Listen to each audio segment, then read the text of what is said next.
Hi everyone, my name is S Leong and welcome to Shades of Yellow. I am thrilled to share this episode with you featuring David S. Leong, fight choreographer of over 20 Broadway and London West End shows, certified fight master, certified conflict resolution trainer, speaker, professor and chair of Theater VCU for more than 20 years, author, and most importantly, the best dad in the world. There while Meg's going there. Yeah. So I Sword and shield down, and starts to go off. You could have your sword defense going, yeah. And thrust right chest. Pull it back. Thrust left chest.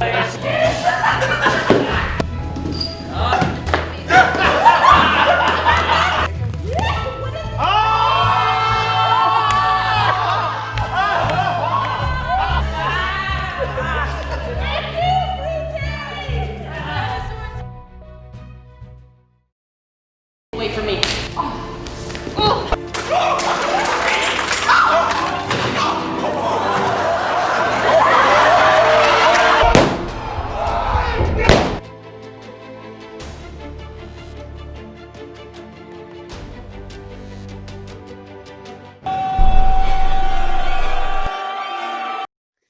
Wow, that's just incredible. So a few weeks ago, I posted to Facebook this clip of you in a Zorro costume from 1958 when you were just 5 years old, and it got more than 600 views. I've always known that Zorro led to your becoming a fight choreographer many years later. Could you talk a little bit about the journey that happened in between your childhood and your becoming a professional fight choreographer? First of all, I just want to share how excited I am that I am being interviewed by my son here. I mean, this is one of the biggest joys of my life. So I've got to say that. So thank you so much. You're welcome. Me too. I was born in 1951, and in the late 50s, Zorro, the Walt Disney TV Zorro was like the thing on TV. It was like 1 in 10 households in America. Kids were in love with Zorro. As a matter of fact, Zorro became so much of a hit that children, when they went to school, were carving Z's in desks all over America. It became kind of a pain in the ass for administrators. So I dressed up as Zorro for, years and years and years, had the plastic cane and the sword and the mask and had my thing, and I'm kind of swashbuckling all over the house and, turn up the TV really loud when I could. And when it wasn't on TV, I would sort of turn up swashbuckling music on the radio and jump off of furniture and pretend I was Zorro. One of the reasons why I turned up the TV so loud was because it would drown out the sounds of violence when my father beat my mother. I was too young at that time, so I was a victim in that I watched it all. So it was my way of sort of drowning out all that was going on in my life also. Now, years later, when I went to college, I went on a gymnastic scholarship, and ironically, the abuse that I received at home was also what was going on as a gymnast. So I finally got enough sense to leave the gymnastic team when I was a junior in college. And lo and behold, I take a theater class, and people found out that I was a member of the gymnastic team. So every time someone said, "Hey, we got a fight, we got a sword fight, we got a punch up, someone's got to fall downstairs," or something like that, they said, "Well, just get Leong to do it." So, when you're young, you really don't know what you don't know. So I did it. And that's kind of years later. I was probably now in the late 20s. A British fight master saw my work. He pulled me over and he kind of said in a nice way, well, probably not so nice, but I can't say it right now. He said, "I like your aesthetic, I like your flow, but your actual skill with a sword kind of sucks." So I said, okay, what do I do about it? And he recommended I go study with this person, which I did. His name is Patrick Crane, and he choreographed several of the Errol Flynn movies. He was a very, very famous man who choreographed a lot of swashbuckling movies and plays and all that. So that's kind of my 2 cents about how I got going in this business. So not only are you a fight choreographer, but you've expanded your career in the last several years to include public speaking and conflict resolution. Here's a clip from your TED Talk given at TEDx Broadway in November of 2019. Okay, I get it. When people see me, a small Asian man, and they learn that I choreograph fights, they always hound me with the same question. Are you Bruce Lee? Are you Bruce Lee? Please tell me that you're Bruce Lee. No, I am not. Do you not know that he died over 40 years ago? Hi, my name is Jackie Chan.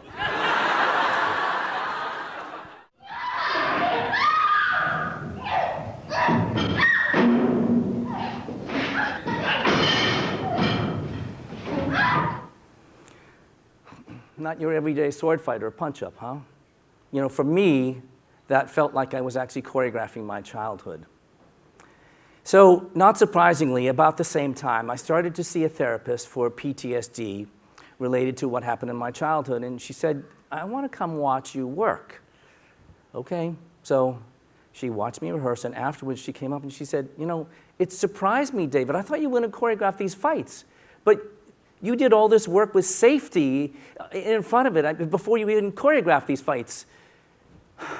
David, you don't choreograph fights, you choreograph trust.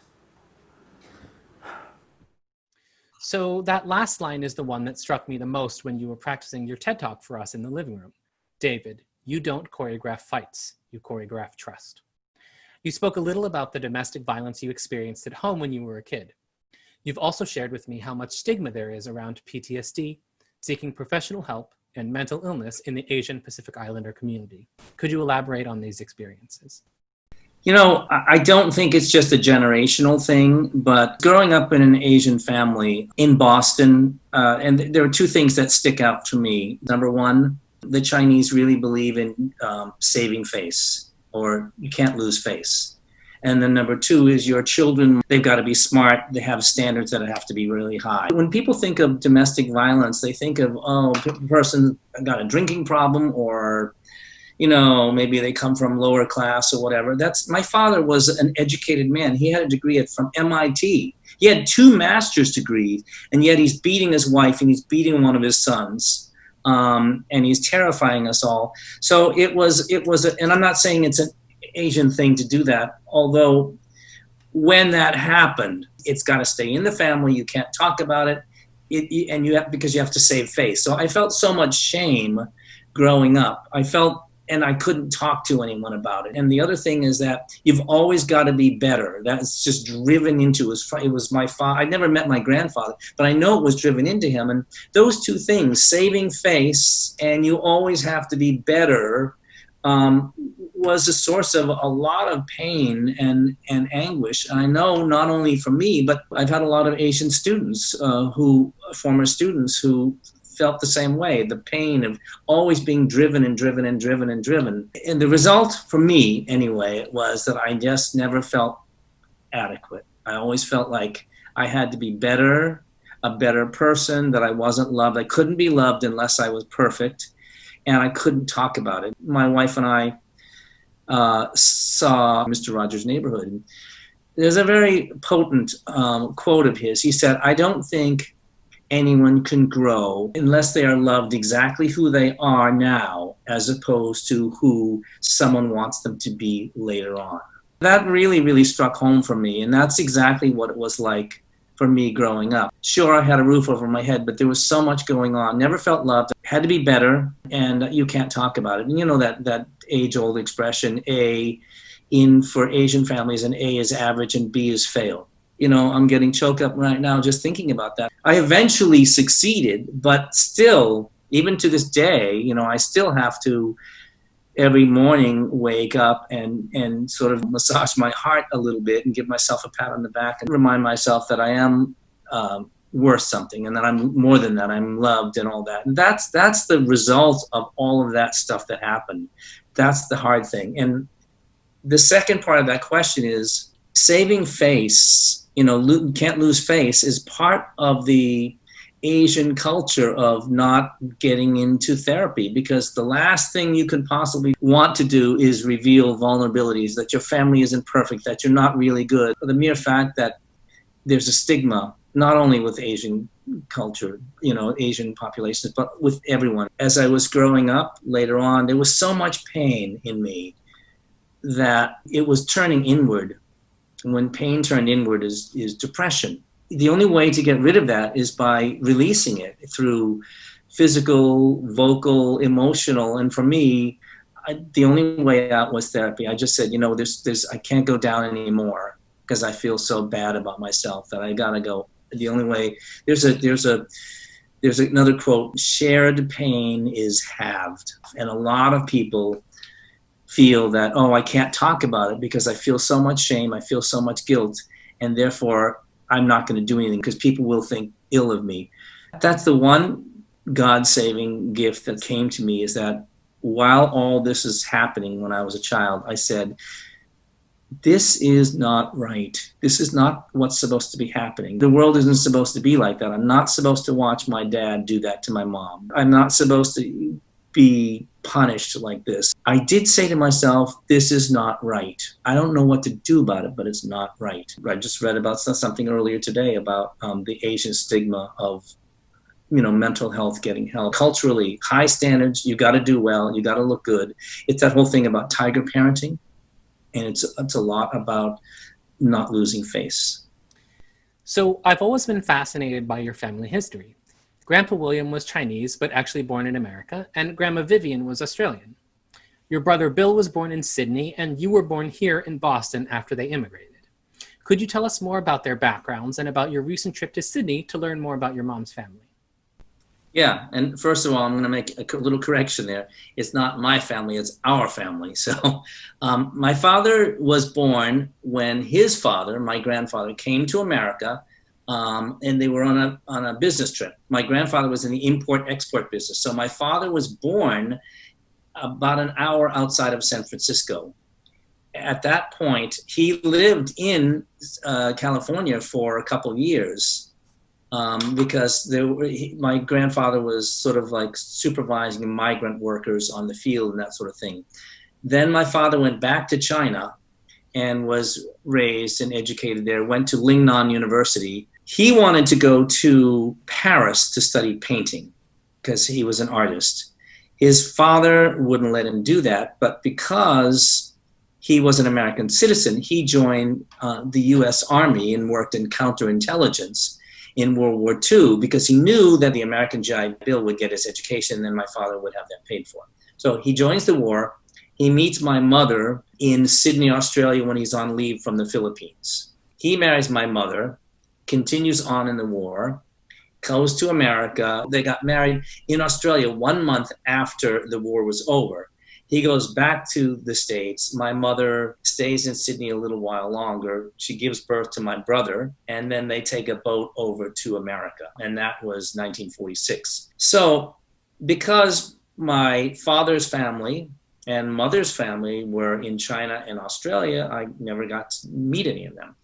In the early 60s, my mother's sister came to live with us in America. She then went back to Australia. She wrote a biography, which I heard was put into the Sydney Public Library. Flash forward to last year, I go, oh my God, there's this history of my mother's family. I should find out. I contact the Sydney Public Library and they say, yes, we have 5 boxes of manuscript written by your aunt and hundreds and hundreds of pictures of your family. So my wife and I fly to Australia in October and open it up. It never been opened before. There were 5 boxes and rare collections. And I felt like Indiana Jones there. I'm going through stuff and I'm seeing pictures of me that I'd never seen before. I'm learning all about my family. My aunt had the birth and death certificates of her relatives, distant relatives, parents, and all that back to 1829. I found pictures of where my mother was raised in Sydney. That's where I found out that her mother was half English and half Irish, and her father was mostly Chinese, but also had something I've even forgot right now. You might even remember, but I even found out what occupations they had and all that sort of thing. So found out close to 200 years of history on my mother's family. I was both crying and elated at the same time. It was amazing. Thanks, Daddy. It's so amazing to feel connected to my family, especially since both of your parents died before I was born. Now, despite you being a little less Chinese than you initially thought, you are still a visible and proud Asian American artist in a field where Asian and Pacific Islander people are drastically underrepresented. Could you talk about how your Asian American identity has affected your life and work, and when you first discovered that identity as an artist? When you're growing up as an artist, and I was a late bloomer. I didn't major in theater until I was in college. You're the only person there. There's no one like you. As a matter of fact, there's no black people, no brown people. I was the only one. I was in an all-white school. I went to the University of New Hampshire. When I was in graduate school, the University of North Carolina, I was the only person of color there also. You become very self-conscious of it. And then sadly, you actually forget about it. And I say sadly because you forget about culturally who you are. At first, you're self-conscious because you go, well, there's no one else like me. And you really notice it and you go, well, do I belong? I feel like I'm some sort of freak of nature. And then you move to that next transition where you sort of forget about it. And I was there for a long time until one day I was watching Johnny Carson. And on Johnny Carson's show, there was a very famous Chinese-American actor, Rosalind Chow. She was starred in MASH. It was a huge, huge hit TV show. She was a principal in MASH. Well, he said, well, what was it like growing up as an Asian in Hollywood? And she said, well, I didn't really think I was Asian. And he said, what do you mean? She goes, well, obviously I'm full Chinese, but I'm an ABC. I'm American-born Chinese. But I went to Hollywood High School. All my friends were white. And she says, as a matter of fact, I didn't want my father to come pick me up at school afterwards. And he said, why? She goes, because then my friends would know that I'm not white. That really struck home to me. It was really painful, as a matter of fact. But at least I felt like, oh my God, okay, so I feel I'm not alone here. My big sort of coming out was 1985. I got called to work on The Empress of China in Cincinnati Playhouse in the Park. All Asian cast at the first time. Oh my God. I felt like I found a home. Guess what? We were all alike. We're all the same way. I felt like that was my home. And then I got invited to choreograph Shogun Macbeth in New York City. All Asian cast, same thing. Hung out, eventually moved to New York City. Guess what? I'm no different from everyone else, and we're all the same. And my cultural identity just sort of like just hit me in the face. And I go, oh my God, I am home. That's a long journey from where I grew up in Boston, because for the first 6 or 7 years of my life, it was really hard coming home from school. There wasn't a single day that I walked home from school where someone didn't call me slant eyes or chinky or ching chong Chinaman or something like that. That was a really tough thing, and you hear it day in and day out in Boston. Rosalind Chow said when she went to China, her parents took her to China. And when they went there, the people said, well, you're not Chinese because you don't speak Chinese. And you're not Chinese because you don't live like we do. And so she felt like she didn't have a home. And that's the way I felt for a while too, that I was sort of in between. I was one of those in-betweens. And it really wasn't until I found those Asian American theater artists, that community. That's really, no matter what happens in my life, I kind of know in that way, I know who I am, and I know that I am at home. Thank you so much for taking the time to share a bit of your life and work with us, some of which even I didn't know. Lastly, I'd like to plug an insanely cool, completely unrelated hobby you've been getting into during quarantine. So you've actually taken after Grandpa William, a landscape architect who designed the Duke Gardens, and you're offering rock garden design services. Please check out David's information on the Arena Stage Artists Marketplace and shoot him an email if you're interested in pricing and more information.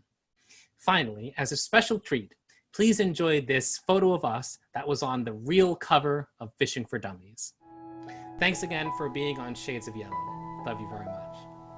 I love you, Jesse. I must say, I've done a fair amount of things in my life. This is one of the real joys. It's right at the top of the list. So thank you. What a pleasure. I'm so proud of you. You are fabulous. I love you very much. Love you too. Thanks, Dan.